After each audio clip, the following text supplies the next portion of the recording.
BEd second year विषय हिंदी और unit 4 है। आज का जो टॉपिक है संरचनात्मक एवं पर वैचारिक अवधारणाएं। संरचनात्मक पर बहुत से वैचारिक तथ्य हैं जिनके आधार पर बहुत से वैचारिक संप्रत्यय सामने आए हैं।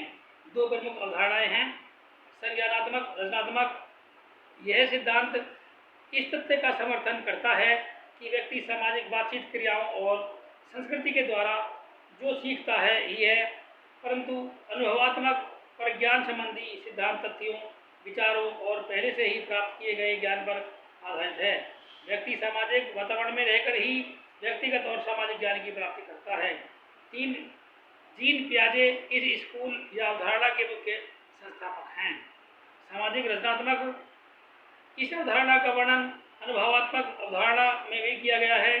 मानव सीखता तो अनुभवों और ज्ञान के आधार पर है, परंतु वह सामाजिक परिप्रेक्ष्य में रहकर ही रचनात्मक कार्यों का निर्माण करता है।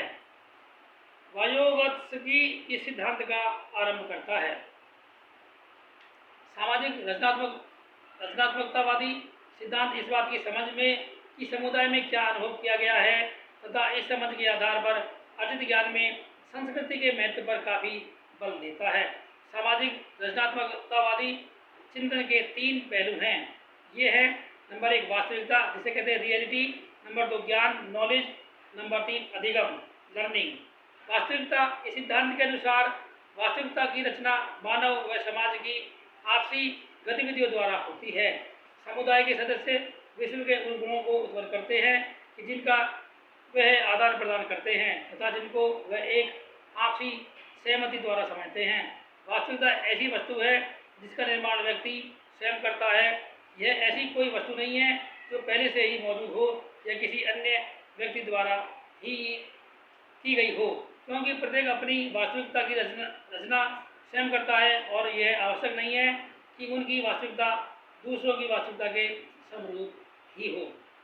ज्ञान, इस सिद्धांत के अनुसार ज्ञान का सृजन मानव द्वारा किया गया है तथा इसकी रचना सामाजिक तथा सांस्कृतिक साधनों द्वारा की गई है। ज्ञान के अर्थों में समझ की रचना व्यक्ति द्वारा सामाजिक क्रियाओं व अपने वातावरण के साथ अंत क्रियाओं द्वारा की जाती है। किसी एक व्यक्ति का ज्ञान दूसरों के ज्ञान से भिन्न हो सकता है। नंबर 3 अधिगम। अधिगम एक सामाजिक प्रक्रिया है। व्यक्ति प्रभावशाली व चिरस्थायी अधिगम केवल तभी प्राप्त करता है जब वह विभिन्न प्रकार के व्यक्तियों के साथ सामाजिक क्रियाओं में संलग्न होता है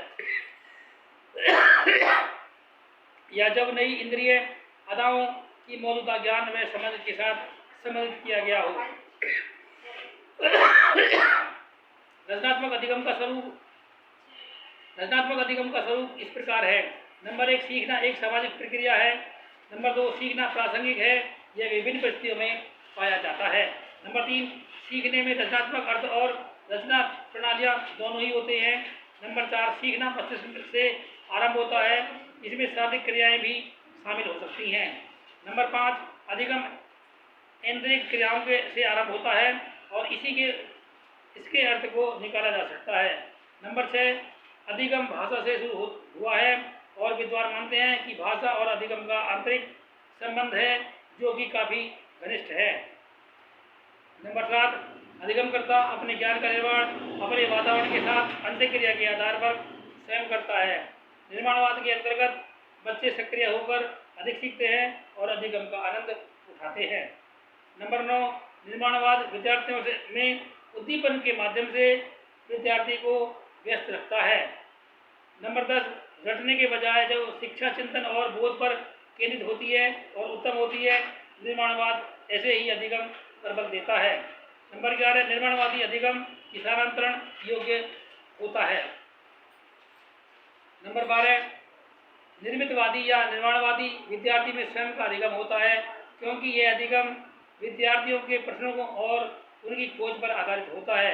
विद्यार्थियों में यह ज्ञान स्थायी होता है तथा नेत्र ज्ञान को वास्तविक जीवन में स्थानांतरित करता है। आज के लिए इतना ही, फिर मिलेंगे नई वीडियो नए टॉपिक के साथ।